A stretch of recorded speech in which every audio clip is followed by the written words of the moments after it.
President Academic, and Union President. In this town hall, our two candidates will be asked to answer a series of pre-prepared questions asked by me. As there are only two candidates present, they will take turns answering questions first. There will be a set of questions open to all candidates, as well as a set of questions specific to each of the presidential and VPA candidates. Following the moderated question period, there will be a chance for our in-person audience to ask questions. To conclude, candidates will have 2 minutes for closing remarks, at which point the debate town hall will come to a close. Now that the rules are set out, let's meet the panel. Candidates, you will each have 3 minutes for an opening statement to introduce yourself and what position you're running for. You have 3 minutes to do so. We will start with candidate Chang. Your time starts now. Well, hi everyone. My name is Francisco Chang. I'm a third year honors in economics student, and I want to be your president next year. This is not my first involvement at TheU. I've been here 2 years already. In my first year as the international student representative, where I represented about 400 students. This year, I'm the current board of governors representative, so I represent the student body on financial matters and policy decisions that the university takes. Um, and yeah, I want to be the president next year. If I can compare what I've done so far and how it differs with what I'm trying to do next year, is that I felt that so far I've been in the position to vote instead of being in the position where I can bring solutions to the table and maybe being more influential. And that's exactly what I'm looking for next year. Thank you. Good evening, everybody. My name is Jacob Cruchet, and I'm a second year public policy and governance student. I hail from a small town in Ontario called Pembroke, similar size to Nish, and I am running to be your vice president academic for the union. This will also not be my first time at the U. I am previously working as the art senator, representing the art students and their interests. And my platform is centered around three pillars. Resource accessibility, where I'll be, hoping to continue some of the amazing work done at the U around open educational resources, direct advocacy, hoping to make myself available for people to come talk to me, establish links with student groups on campus so I can hear everybody's concerns, and finally, campus safety, where I aim to address sexual violence first and foremost on campus, and really help to get the university to adopt the recommendations that are going to come out of this, sexual violence independent review that's currently ongoing. And yeah, I think that I would make a great vice president academic. Thank you. For the next set of questions, you will have 2 minutes to answer. I'll give you a 30-second and a 15-second warning to notify you when your time is running low. You don't have to use all your time, but I recommend that you do. So we will go in reverse order now. Candidate Cruchet, please describe in detail what you intend to do if elected to your respective position. In other words, detail what is your platform. Okay. So my platform centers, as I already said, around three main pillars, but there's some other really important stuff that I also believe in and that I intend to achieve. So to start with resource accessibility, I think that ultimately students are facing a cost of living crisis, and part of making that easier for students is making resources available for cheaper prices or for free. Um, Currently, the student union is offering and helping to promote the use of open educational resources, which is things like free online textbooks, and we have a program offering grants to professors to help kind of adopt those in classrooms. And I hope to expand on that and to continue that work. I also think it would be a really cool idea to implement something like Grammarly Premium for all students. Get them access to really essential writing resources. So that's for resource accessibility. Also, I would say that sustainability and climate's a huge thing that's important to me, and I would love to implement a new position at the U.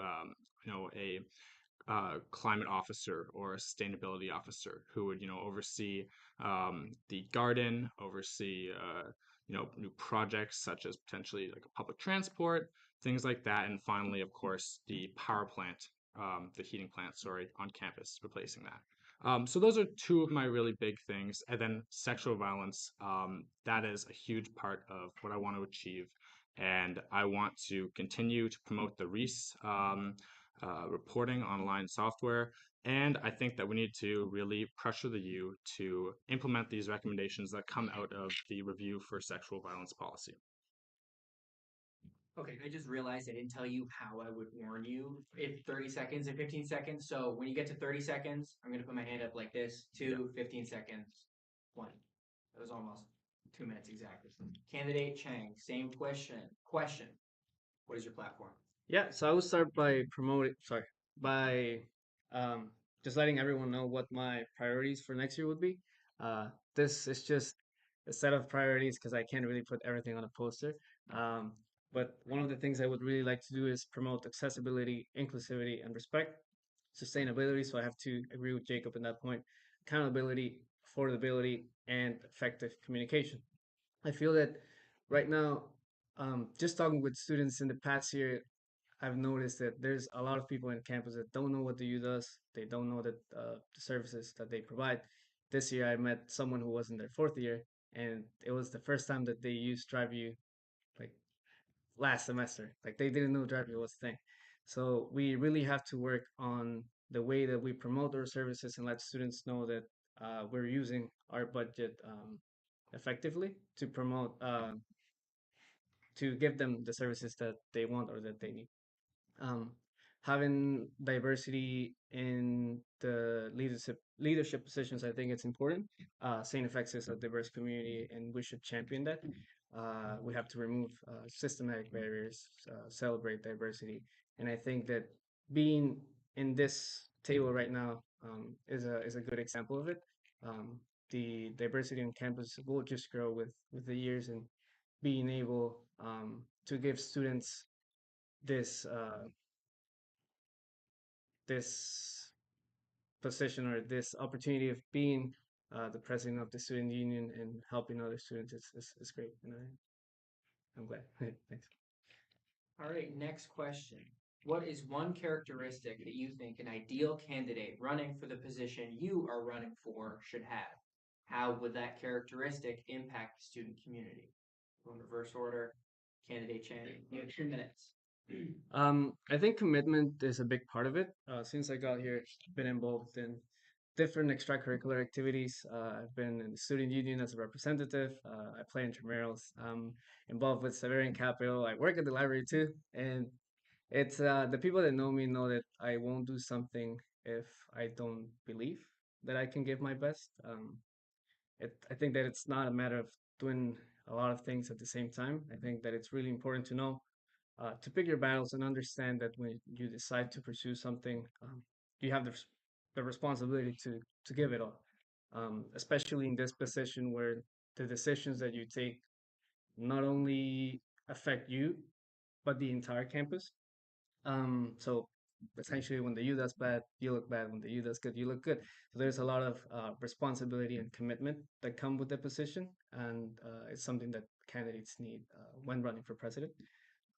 So yeah, I mean, there's more for sure, like communication, initiative, being someone that's approachable and that transmits trust to students.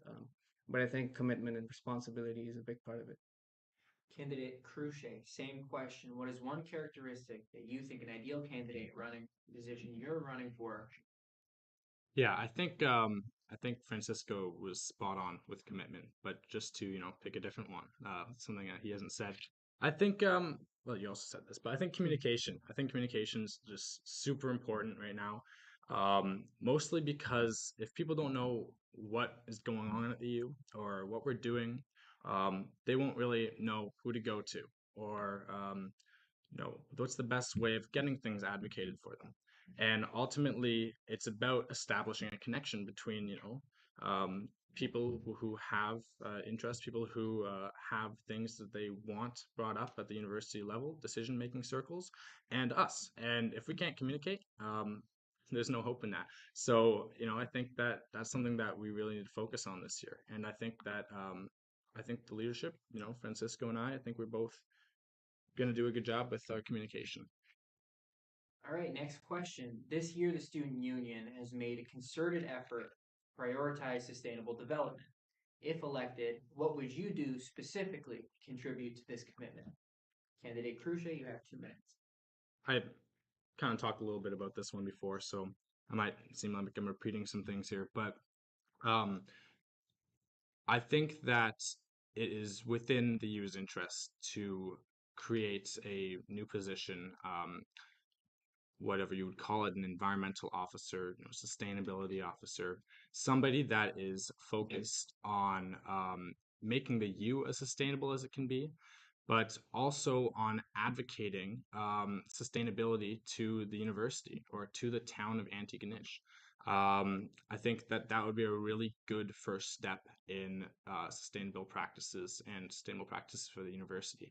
Um, Also, I think that we need to continue to advocate for a new heating plant on campus, a new clean one. Um, I think that should be kind of like the main goal, and that's kind of what I'm going to work for in during this time. So yeah, I would say that those are my two ideas for sustainability. Candidate Chang, same question. Yeah, so there's something some people might know. It's called the Sustainable Communities Challenge Fund. It's something that I've been looking during the past year. I know Hope Blooms got it recently. Hope Blooms is a social enterprise that is run by a former Saint FX student. So if they got the grant, I believe we can too. It is our priority for next year to assess what the U is doing and how we can improve that so we can build a plan and apply for the grant as a because those grants are big. So it's not like we can just ask for like $2,000. It's those are big grants. So it's a nice opportunity. It opens this window of opportunity to seeing like assessing what the U is doing, how it can improve, and you know. Um, um, Apply for the grant and money not being like a something that doesn't let us be more sustainable. I think the community garden next year is also something I would like to work on. Partner with students on campus, partner even with the town and people that owns farms in the sector, so we can. We're new with this, so getting or hearing from people that have the expertise is pretty important. Um, one of this is a smaller project, but I don't know. I think it's cool. Slowly transition into paperless operations. It will maybe have a smaller impact compared to other projects that we could take. But I don't know, just leading by example and maybe doing this will show that we can contribute. It doesn't have to be a big contribution. We can start with smaller steps and then get bigger from that. So. All right. Specifically, in what ways is the university doing well in relation to mental health support? In what areas could the university improve? If elected, how would you advocate for these improvements? Candidate Chang, 2 minutes. Yep. So universities play a critical role in supporting mental health for students. I think that some of the things that the university and the student union are doing well is that they have counseling services. They have the peer support program, and they also have student advising. However, one of the things that I've heard the most is that there's a lot of time. It takes time to get access to these services. Maybe assessing the amount of people that are working in these services and seeing what's the possibility of adding more people is one of the things that I would like to to implement next year because these issues can't really wait. So increasing the number of counselors to avoid wait times can give students the help that they need. Um, Also implementing awareness campaigns to reduce the stigma. I think it's pretty important. I grew up in an environment where we didn't necessarily talked about this, and it wasn't until I came here that I realized that there's nothing wrong with asking for help. Um, I think that we as a student union should create this environment of mutual support. At the end of the day, we're all students, we're all in the same battle, so we should take care of each other. Thank you. Candidate Cruce, same question. I think Francisco put that phenomenally well. And I think, yeah, there's some great some really great things going on at the university to support mental health. Flourish at X is one of those, and of course, as you mentioned, the Health and Counseling Center. Um, but they face their difficulties, and you're so right about the lack of probably staffing for that center and the need to support the amazing team there so that we can bring wait times down and people can get the immediate access that they need. Um, yeah, I also think that, campaigning to try to reduce the stigma is super, super important. Um, we're not going to be able to, improve the issues of mental health without people, feeling comfortable to. So I think that can absolutely be a goal of the U this year. The last few months have been characterized by troubling news headlines that have left some members of our community feeling anxious, concerned, and sometimes unsafe. If elected, what would you do to foster a safer and more inclusive campus environment? Candidate Crucier, 2 minutes. Yeah, as the vice president academic, a lot of the work that I can do on this will be, pressuring university committees to make the right decisions, and even, for example, the president's action committee on racism, PACR, getting them to meet more often, bringing this up to the quality of life committee, and ultimately, consulting a diverse amount of groups and people who are most affected, so that we can take appropriate action. um, like, I think that ultimately, this ties into our sexual violence issues. So I think that that is something that we need to continue to advocate for. We need to continue to promote Reese. And yeah, I think that it's all about consulting with groups that are most impacted, especially, as you said, when it's, troubling and there's a lot of people that are, feeling anxious and concerned. Candidate Chang. Yeah, like as we've been saying before, like fostering this culture of mutual support is important. And understanding that we're a diverse campus is the first step. Um, as a student union, we should make our policies or build our policies in a way that they have an inclusive vision, and they promote equity and diversity. Reaching out to the different communities, as Jacob said, is important, and making sure that our leadership positions represent the white campus diversity is really important. I think we must create safe spaces for every all groups of students, because they all have different challenges. So they should all be able to have a safe space. Um, Giving them this space is important, and it's one of the things that I'll prioritize next year, if elected. Your student union president. You guys partially answered this next question, but I'm going to ask it anyways. How do you plan on actively promoting diversity and ensuring the amplification of underrepresented voices within the student union? Can you outline specific initiatives or policies you plan to implement to create an inclusive environment that respects and celebrates the diverse backgrounds, perspectives, and experiences of all students on campus? Candidate Chang, go for it. I think it's pretty clear here. Leading by example it's important. I think there's a great opportunity here. I'm not sure how many times an international student has held an executive position at the student union, and just the fact that I'm here, and that the student union gives me the opportunity of being here shows that with time campus will be more diverse, and we should reflect this in our leadership positions. Making sure that our hiring practices encourage students to participate regarding of their sex, religion, race, disability, or sexual orientation. I think it's pretty important. Making sure that we reach out to communities, as we've been saying before, that have been historically been underrepresented, so we can meet their needs and also wants. So yeah, engaging with students, giving them a voice, and building a community that supports everyone is the first step. Yeah. I'm not an international student, so I can't quite say the same thing as leading by example. But I can say that the most important thing is, consultation, and it's about, communicating with groups so that they feel comfortable expressing their voices, and especially when there's so many blind spots that we can have about policy. So I think that within the union, it's super important to continue to, talk to different people and, have meetings with different student groups on campus and just different students in general and people who have a unique perspective, especially if it's an underrepresented group. So yeah, I would agree with Francisco as well on the importance of hiring practices and, you know, um, absolutely campaigning to demonstrate that um, you don't have to be a heteronormative person to be in one of these positions, or you don't have to fit a certain vision of race or gender or whatever.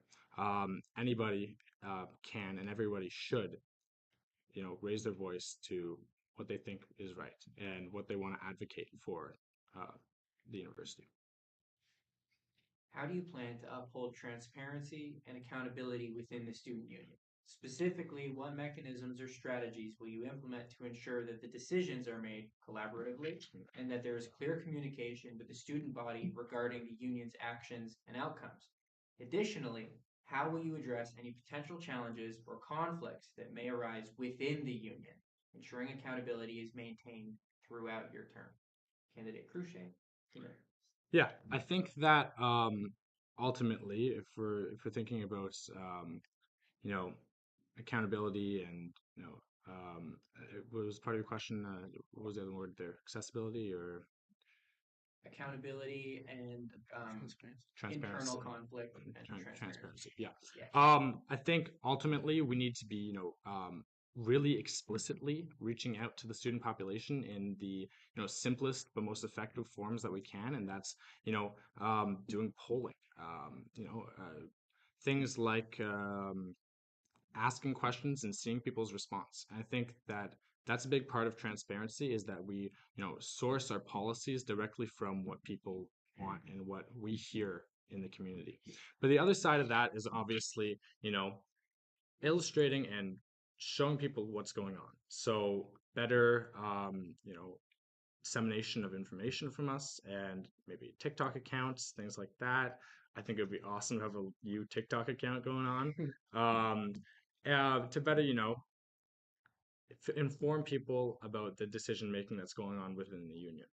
Um, as far as accountability goes on, especially within the U, I think that it's important to hold people to a standard and that everybody within the union should ultimately, I think that we should, look out for behavior and um, hold each other accountable. Same question.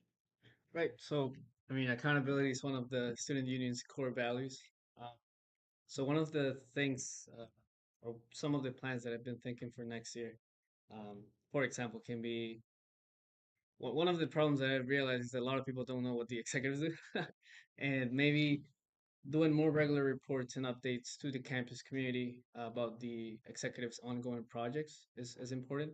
Making these reports also accessible. I know that there's a lot of people that, for example, don't know accounting practices. So if you put a budget in front of them, it might be difficult to know what's going on. So maybe making reports more accessible. That's one thing. Even doing town hall meetings, just like this one maybe once a month, being here for an hour or two, letting students come to us, ask us questions, tell us their concerns. Um, Also letting them measure how we're doing. It's um, we make decisions, but we don't know what the students think, and letting them evaluate our performance is important too. So I think that's one of the things that can help us remain accountable throughout the semester, um, and it would help to bring trust back to students. And trust again is another of the student union's core values. So Okay. Candidate Cruce, you mentioned this earlier. We are at a cost of living crisis. Many students have to pay for their own tuition, housing, groceries, and phone bills. It's becoming increasingly difficult for some members of our campus community to manage an academic and work-life balance. So in what ways would you advocate for these students and their needs if elected to your respective positions? Candidate Chang, we'll start with you. 2 minutes. I think that the services that the student union provides is already showing what their stance is on affordability. You have um, things like TheU, Kevin's Corner, and this is positive. It helps students decrease that burden on their bills.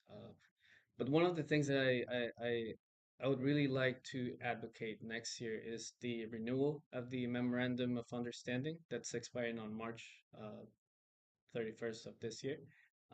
This is this MOU currently applies only for Nova Scotia students, so that 3% cap only allows tuition to be predictable for Nova Scotia students, even if it should be predictable to all students. Um, I think that's a big part. Then the fact that it's renewing this year gives us as a student union an important window to advocate for tuition predictability to all students. At the end of the day, tuition is the highest, one of the highest costs in tuition in Nova Scotia. It's actually the highest tuition uh, in Canada, undergrad tuition, undergraduate tuition. So, yeah. Same question. Yeah, I really like what Francisco's saying about the memorandum of understanding. And for people who don't know exactly what that is, it's an agreement between the U and the university that requires the university to disclose tuition increases before they happen if it's a higher than 3% to the union. I also think that what accompanies that is that ultimately we should be informing the students if that happens, but we should also of course, be consciously and rationally understanding when it's our job to, fight potential tuition increases. That's absolutely our responsibility. Kevin's Corner is also something that I would love to expand and continue operations. I think it's helped so many people. So things like that are absolutely what we should be focusing on. In the same kind of box, open educational resources, I've talked about them already. I totally think that's something that we can really spend a lot more time on and hopefully get a lot more professors on board with so that ultimately, people aren't paying for $80 textbooks because I don't no student wants that. They all know how awful that can be. So I would agree absolutely with Francisco. The memorandum of understanding, um, Kevin's Corner, Drive U, these are all things that we should, consider expanding upon. All right, picture yourself in this scenario. Student approaches you on election day and asks you why they should vote. They tell you they don't understand how voting in this year's general election will impact their day-to-day campus experience. How would you respond to this concerned student? Well, I think I would tell them that at the end of the day, it is, you know, the students' union's job to take the interests of students and fill in the blind spots that are happening in decision makings within the university as it pertains to students. And that's something that we can do a lot of good on, and it's something that we have done a lot of good on in the past. So I think that it's all about communicating to a student in this scenario that um, ultimately they should care and they should get involved because at the end of the day, the more people that are interested in improving the lives of students at the university, the better, and the more capacity we have to do that. So that would be my response to them. Same question. Um, well, first I would tell them, of course, every vote's count. Because you know, um, I would just tell the student that every vote counts towards building the community on campus, shaping uh, the life on campus, pretty much. Again, students come from different backgrounds. They have different needs. They want different things, and the student union has a budget that they can allocate towards those um, needs and wants, and it all starts with the vote. People putting the their candidates into leadership positions. Every vote shapes the direction of this campus community, and there might be things that the student that take more time. Let's say what we talk about sustainability. We're not going to put a thermal plant from one day to the other. It takes time, but there are other things that affect our or can be impactful in our day-to-day life. Kevin's Corner is a great example for it. Um, TheU is another one. So yeah, I would tell them to go both.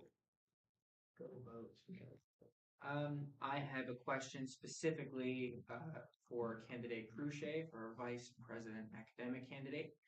Uh, in the fall, we had an election that saw representatives from the faculties of business, graduate, science, and education elected to student senate. Voter turnout was lower than expected. Recently, graduate students organized with the intention of internally electing somebody to represent their faculty because they were not aware they already had a representative. If elected vice president academic, what would you do to ensure every student is aware of the voice they have at the university senate? So I think we have to, ask what the problem is here. Um, and I think it's, somewhat obvious from just the question that there is a disconnect between the U and students. And that's a disconnect that needs to be repaired. It needs to be improved upon. And there's, a lot of ways that we can, make small steps to do that. I think that Francisco mentioned it earlier, doing like regular town halls, you know, getting us out in front of people to answer questions, to be more directly responsive to them. And then the other side of that is, putting information out there. Uh, the like TikTok would be really great. Ramping up our social media presence, things like that to make the U more seen. Because I think that people are going to be much more interested in, becoming a part of the union if ultimately the union is something that's more prominent in everybody's lives, or at least thinking wise on campus. So I think that if we can really, you know, become that advocacy group that people immediately think of and that comes to their mind, I think that would be a great way of addressing all these problems, voter turnout, people, not knowing what's going on. So that's what I would say. I have a different question for you, candidate Chang. The present president of the Students' Union is tasked with two very different roles. Internally, as a team leader, supporting the day to day operations of executives and their portfolios, and externally as the face of the union, advocating for rights and interests of students both within the university and at the broader level. My question is, how do you plan to effectively balance these dual responsibilities, ensuring that internal cohesion and efficiency are maintained while also being a visible and effective advocate for the student body externally? I think it all starts with making the right team.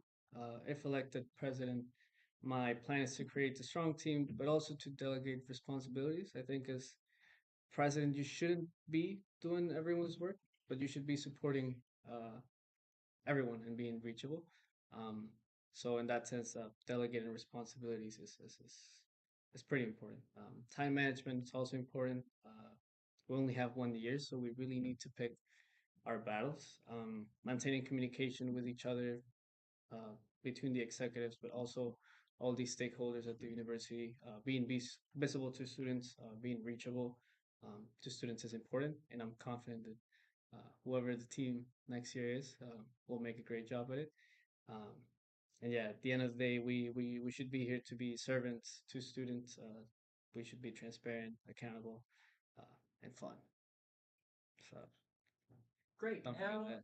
sorry. No, no, that's okay. That's okay. Great. Now I'm going to open it up to the audience, to people who are here, our live audience. If you have a question to ask one or both of the candidates, by all means, raise your hand and go for it. Oscar, go for it. Yeah, the first one that I want to address is I think this is just having been leading a society for a while.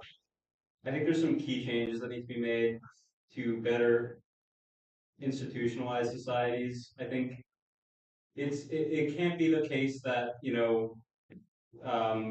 like it seems like at the beginning of the year it's not until like a month in that we have everything going and there's people are the email hasn't been figured out, you can't get in contact with people, all these sort of things that that really delay the process. That makes it, so you're starting your activities like kind of in the semester. Not you can't hit the ground running. It almost seems.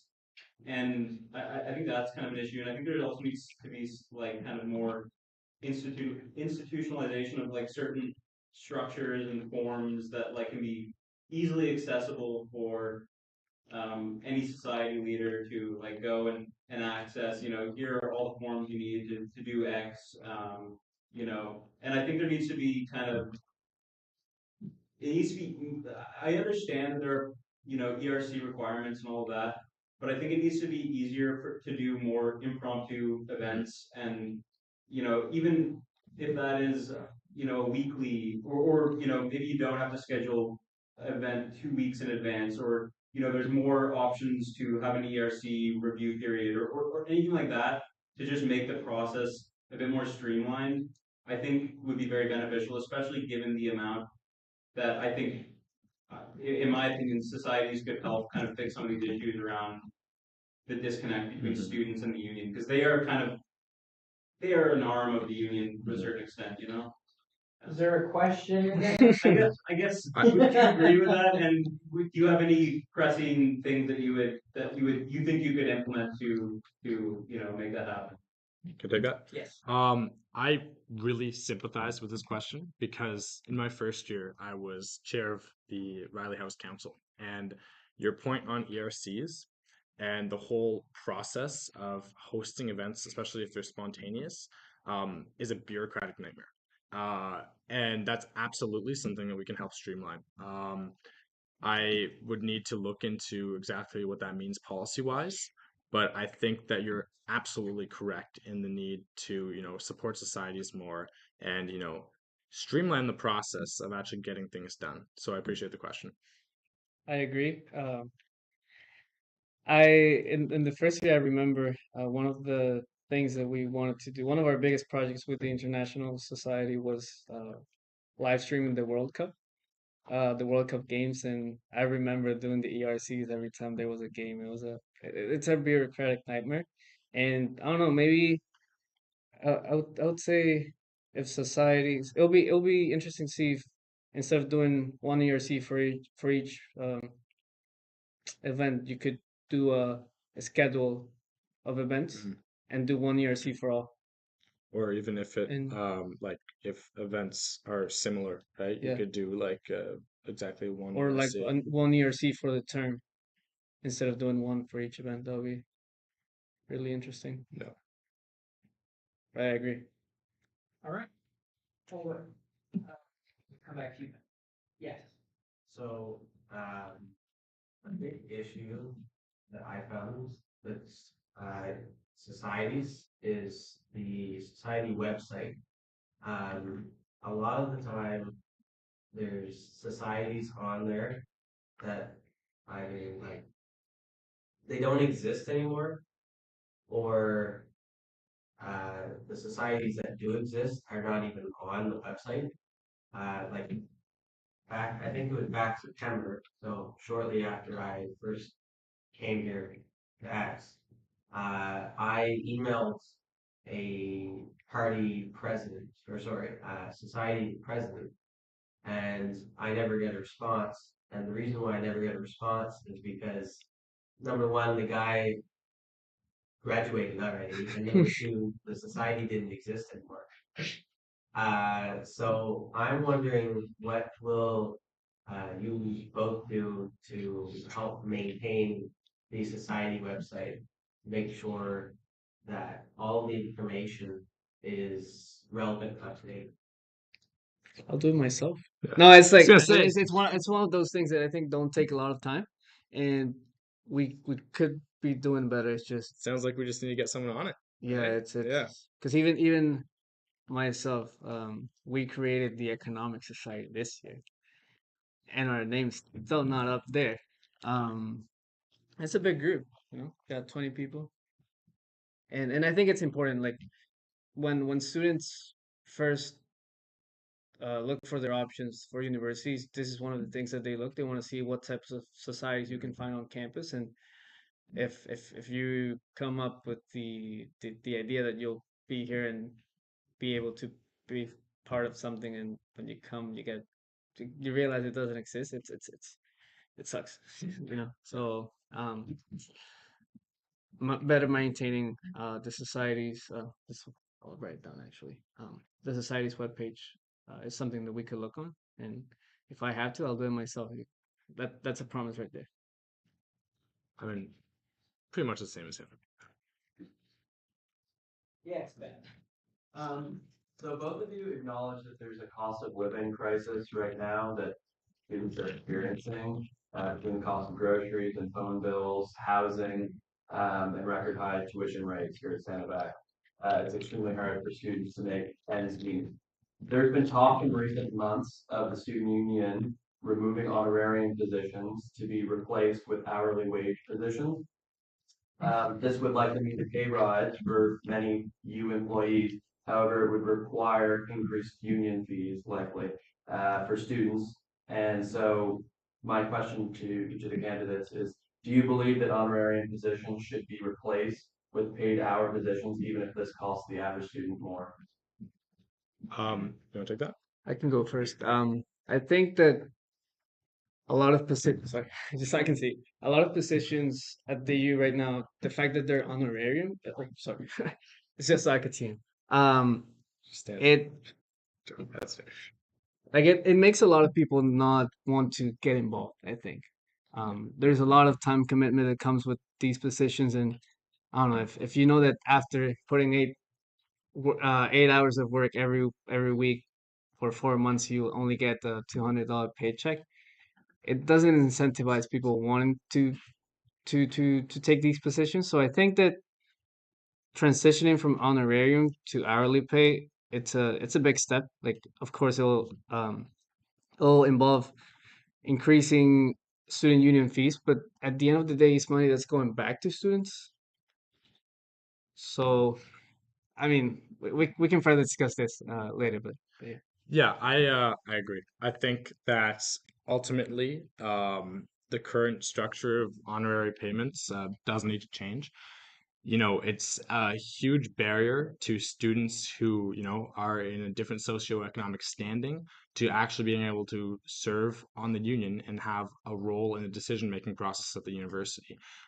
If you need a real paying job and you can't dedicate yourself to, a position that is an honorary payment, that's a huge issue. And that's, one of the reasons why it's top of mind for transitioning to actually hourly pay. However, I would follow that up with, if I was in charge of this, I would make sure that it's something the student body's on board with. It's absolutely about consulting the student body, and if it's an overwhelming people saying absolutely not, then yeah, I would say that probably not the best policy idea. But I think that there's absolutely something to say for the importance of it. You seem like you wanted to respond. Yeah, I was just gonna say, do you at all see a contradiction though between talking about how tuition rates can't be increased and fees need to be kept somewhat stagnant, but then turning around and saying that for the benefit of, I mean, I'm on an honorary position, so like I can speak to it a little bit personally, and I don't support, candidly, I don't support uh, being paid by hour. I don't think that there might be exceptions to that rule, a reduction of honorary positions perhaps, but to blanketly get rid of all of them at such an expense to students, I think would be a step backwards in my opinion. But yeah, I appreciate your candidness on the issue though. So Yeah.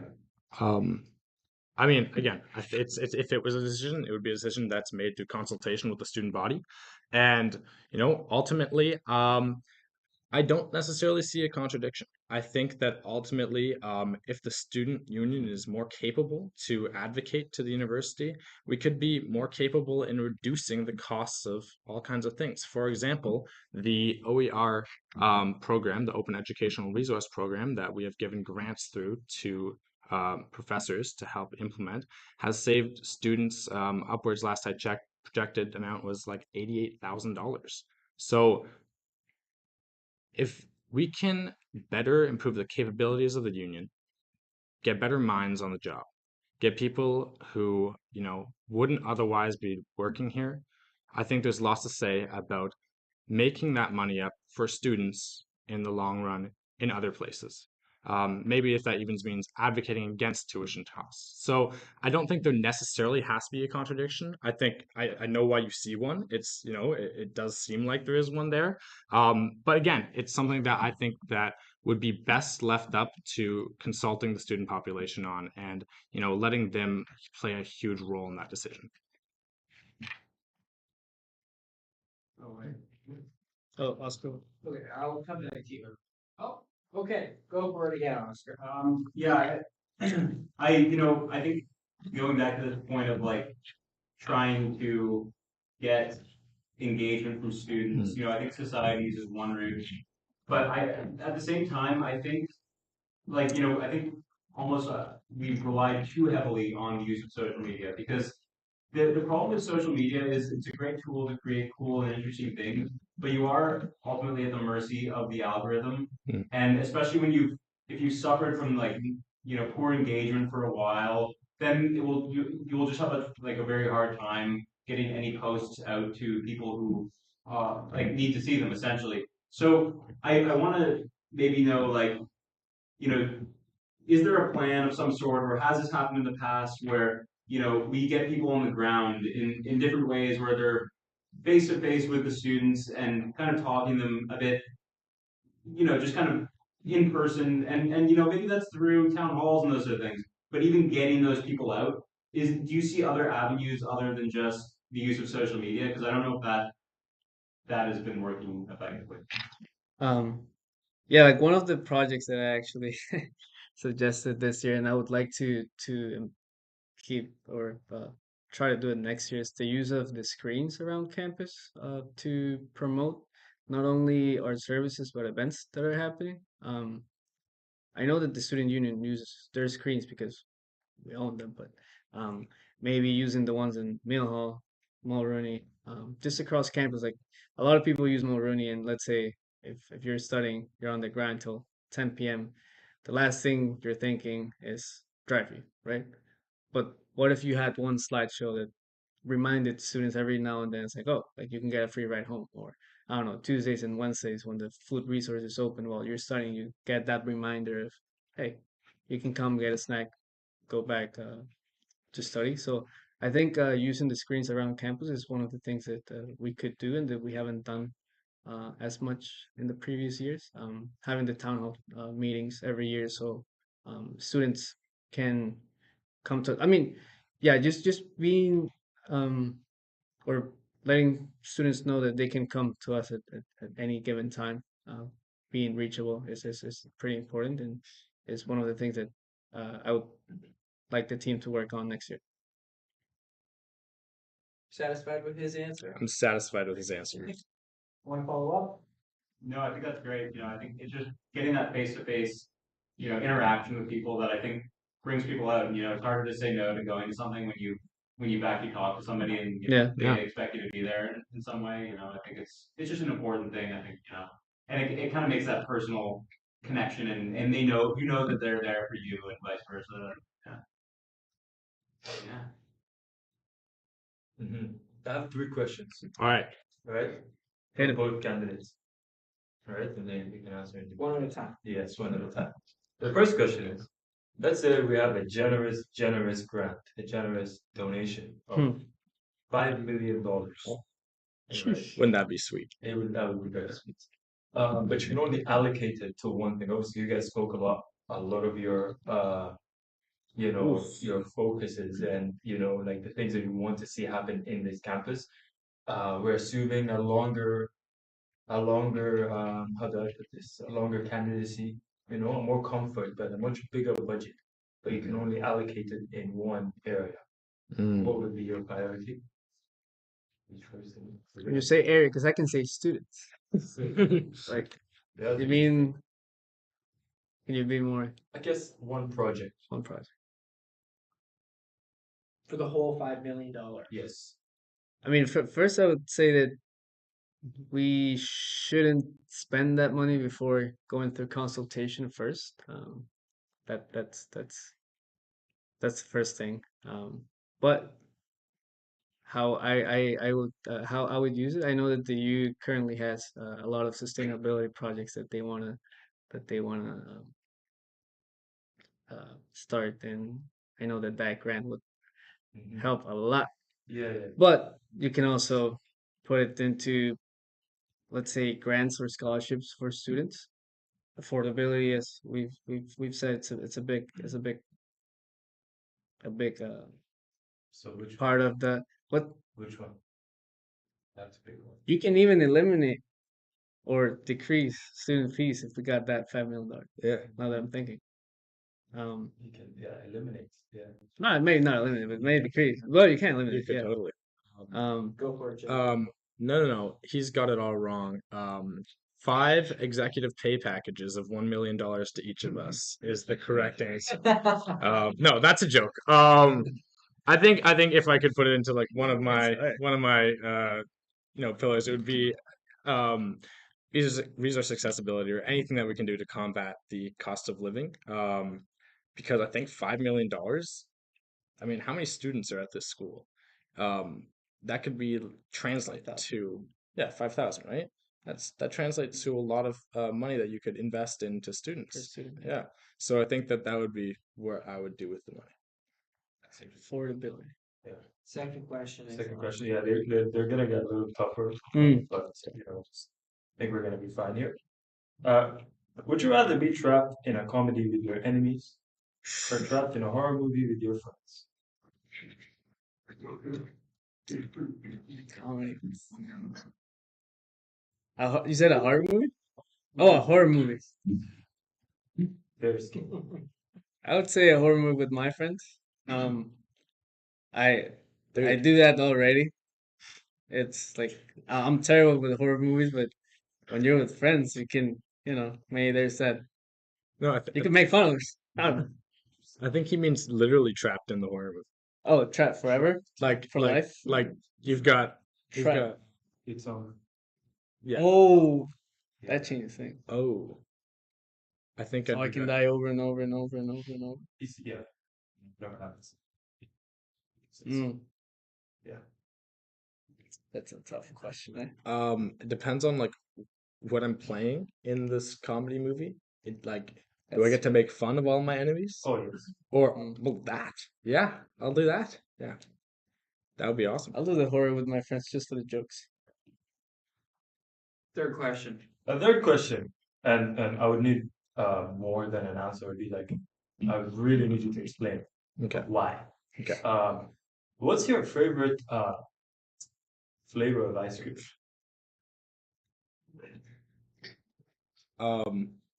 I'll go first. I think not cookies and cream, but like no. I said not. I said not. Like the salted caramel flavor ice cream. I think it's really meshes with the palate super well.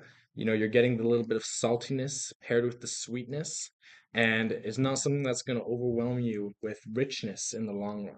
So that's why salted caramel will be my favorite ice cream for sure. So I'll do coconut all day long. Coconut. Well, currently I'm on Accutane, so I can't have lactose.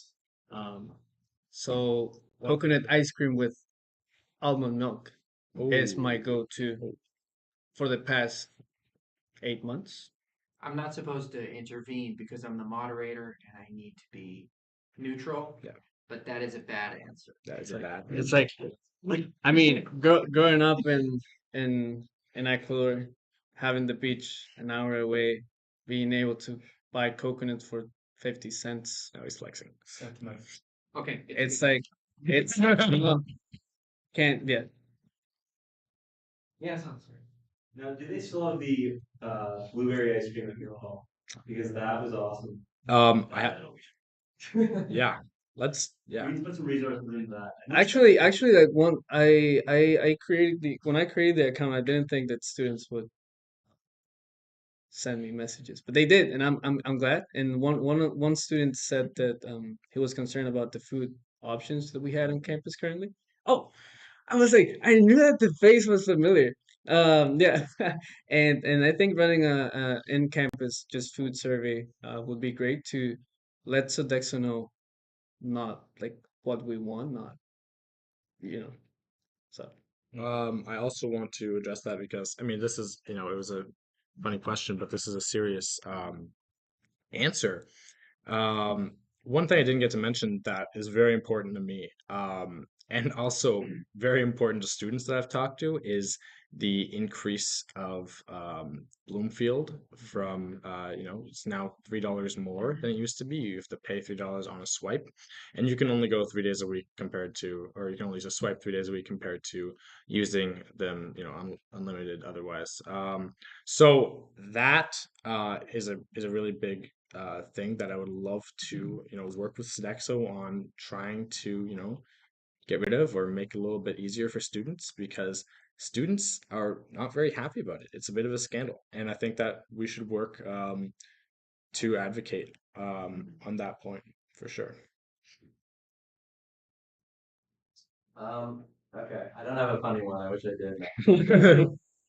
So you're both running unopposed for your positions. I was just wondering, given that and given the fact that historically voter turnout sometimes isn't what we'd like it to be at the U, is there a percentage of the vote in your respective elections that you would view as constituting a legitimate mandate to implement the policies that you're looking to?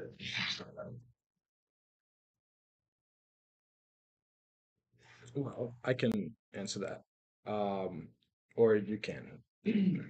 There is an answer to that question. There is. I just mean like for them to like view it as like legitimate support for their policies. I mean, yeah. I would say that I think the what is posted as what you require, which I believe is 10%, um, is what I would, consider legitimate. But I would say that probably only because I intend to reach out and consult throughout the year on policies that we implement. So I don't think necessarily what we're saying we're going to do now will, who knows, it could face tons of, like uh, backlash, right? You never know. And in that case, I think that it would not be a policy we implement. So I don't think that just because we get 10% of the vote or we get voted in is, necessarily legitimacy to do whatever we want. And because of that, I would say that, it's not, the end of the world if we get a slightly smaller turnout.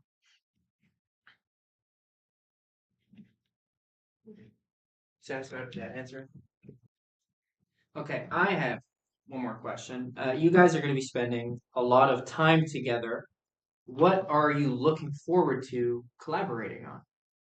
I don't know if you have talked about this. look, What's something that you look forward to working together I on? think it's pretty important to connect not just inside the office but also outside. I'm looking forward to summer uh, because I plan to buy a grill to make barbecues, and you know Yeah. I'm a grill master myself, so I know that whoever the team is next year will be really happy with it. I mean, jokes aside, I think it's really important to get to know each other pretty well. And these positions come with a lot of heat. Sometimes we don't agree in most in specific things, and we shouldn't always agree. It's always good to have that diversity and difference in opinions, but at the end of the day, we should be able to, um, you know, understand that at the end of the day we're not it's not a personal thing. We should be working towards students because the student union is for students. It's not Mhm. Jacob and Francisco. So so yeah. And I know that we won't have any problems and and it'll all be Yeah, nice and yeah, smooth. yeah. Hopefully, never So know. But I think that one thing that we could definitely get behind together and work on is, trying our best to address sexual violence on campus and trying to, get the university to adopt these recommendations that are going to come from this independent review that's just been announced. And I'm totally looking forward to working with you on that. Um, Also, though, little candid pool duo, Mm, maybe. mm. I could look forward to that one too. You never know. Okay. So, any more audience questions? Nope. Okay. Well, one more? Okay. Go Yeah. for it. This thing is, I totally support the idea of, I think we need to center around e-services that have some support, or like, the things that are working well that people use, Kevin's Corner, Drive You, the Inn, sub nights, all those things.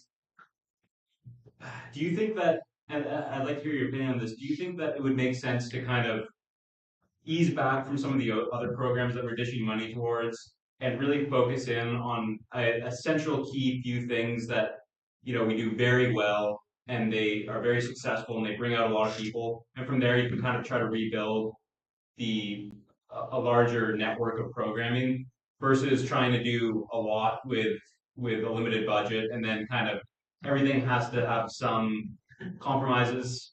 What are your thoughts on that? Should we be offering a lot of services or offering or trying to kind of centralize our approach to less?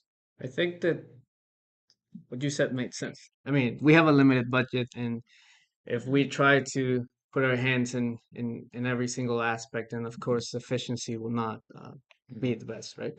Um, but also we have to understand that there's different communities in campus that are underrepresented, and let's say black student advice, for example. Even let's say even if they only get one student every week, you put a budget into it, and not because only one student goes means that it's a bad thing. Like we shouldn't allocate the money to. I understand and I agree that we should assess how the budget is being distributed next year. Um, but I don't think we should cut back on every single aspect. But of course, assessing just what works, what not, and maybe even that might even help decreasing student fees if that's a possibility. But Yeah. that's my stand on it. I think that, I mean, the only way to know if that would be successful is to do a large scale review of, the impact that our programs are having and the budget we're allocating to them. And I can't tell you right now whether or not what you're saying is the best, route to follow, but it could be. But it would require, I think, a little more looking into than I have done so far. And we have one final question. Um, so Sanivex is in a difficult financial situation right now. The university has accumulated large annual deficits for a number of years, and that's contributed to external debt in the neighborhood of $90 million. The administration has laid out several pathways uh, that they're looking at taking to kind of bridge that gap right now. They include lobbying the provincial government for more funding, and hiking tuition fees, and among other things. Um, my question to you guys is, given that present dilemma, um, do you believe that hiking tuition fees is justified, first of all? And second of all, what would given the fact that it doesn't seem that the provincial government is going to be doling out a huge lump sums of cash towards this university, at least not in the fashion that's going to solve the problem in the long term, what would be your advice to the administration? I think that well, first, tuition raises is not. I wouldn't say it's the answer. We have to understand that year over year, the province is given uh, universities less and less money per student, and the MOU gives us a big opportunity of making tuition predictable. Um, if the government doesn't give us more money, well, it can at least put a cap on tuition. Um, So I think that's something that I would it's one of my priorities for next year, and something that I would advocate to uh, increase. Well, yeah, for affordability for students. Yeah. Yeah, I mean, to build on that, like, yeah, raising tuition rates is absolutely not ideal for so many reasons. Even looking at it through a directly, university administration lens, like there's a delicate balance between people, coming to university, which you need, and higher rates, which will discourage that, right? So, I'm not familiar with, the financial decisions that every student's making, but I could say that it's probably going to disincentivize people to come into X. I think we also have to understand that this is, a trend that is, following pretty much every post-secondary education institution in Canada and in the United States. It's a direct result of the loss of funding being allocated to these institutions, and I think that it is within our interest to, continue to, lobby the provincial government because I do think that. Um, they used to give more money, and I think that they could and absolutely should give universities more money. So yeah, I don't think that raising tuition rates is ideal at all. And just to build on that, actually, so next year my thesis is on effective budget planning, or the purpose of the thesis is to raise accountability in budget planning and decreasing that gap. I think one of the biggest problems that the university has right now is that they overestimate the amount of students that they're getting. In order to like forecast, you need to understand what's driving the students the decision to come to CineFX in the first place. And when you make a budget thinking that you'll get 6,000 students and then at the end of the day you only get 5,000, well, you have 1,000 student gap and you already budgeted your expenses with that. So I think the university might be too, yeah, they're overestimating their budget, and next year I'm writing a thesis on it. So it'll be it'll be it'll be nice to, you know, just raise awareness that, well, if the university says it doesn't have money, then you have to change. You have to start to change from the inside. So it, Thank you for the questions, audience.